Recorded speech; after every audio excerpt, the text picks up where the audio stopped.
గోవా అగ్ని ప్రమాద ఘటనలో మృతుల సంఖ్య 25కు చేరింది. ప్రమాదంలో 50 మందికి గాయాలయ్యాయి. నైట్ క్లబ్ లో రద్దీగా ఉన్న డాన్స్ ఫ్లోర్ లో అకస్మాత్తుగా మంటలు చెలరేగినట్టు తెలుస్తోంది.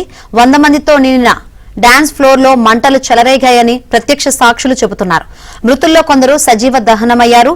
భయాందోళనలతో బయటకు వెళ్లేందుకు మరికొందరు పరుగులు పెట్టారు. ఈ గందరగోళంలో ఊపిరాడక ఎక్కువ మంది చనిపోయినట్లు తెలుస్తోంది.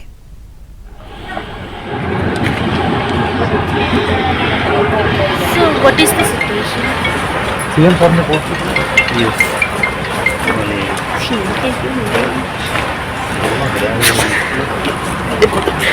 उलईला मुडकी राहिले मासा शाईन झालो बरं.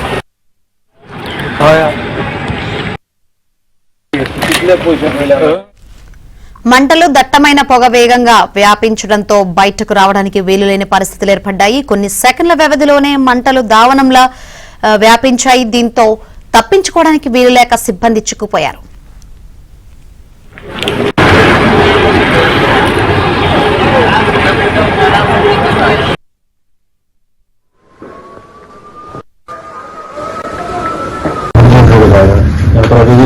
अभी देख स्मोक है, देखो अभी नहीं जल रहा है, देखो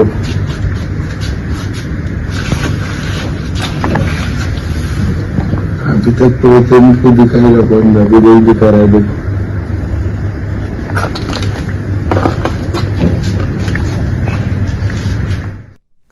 ప్రమాద విషయం తెలిసిన వెంటనే సీఎం ప్రమోద్ కుమార్ సావంత్, స్థానిక ఎమ్మెల్యే మైఖేల్ లోబో ఘటనాస్థలికి వెళ్లారు. చనిపోయిన వారిలో పర్యాటకులు ఎవరూ లేరని తెలిపారు. ఘటనపై విచారణకు ఆదేశించారు.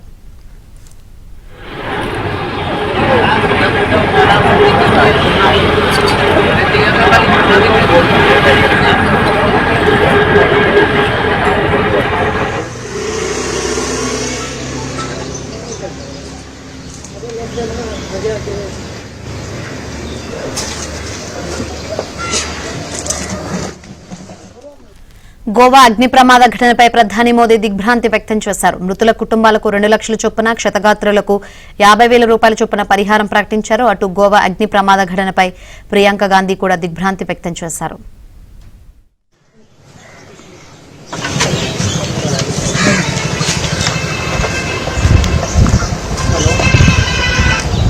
आ रहा है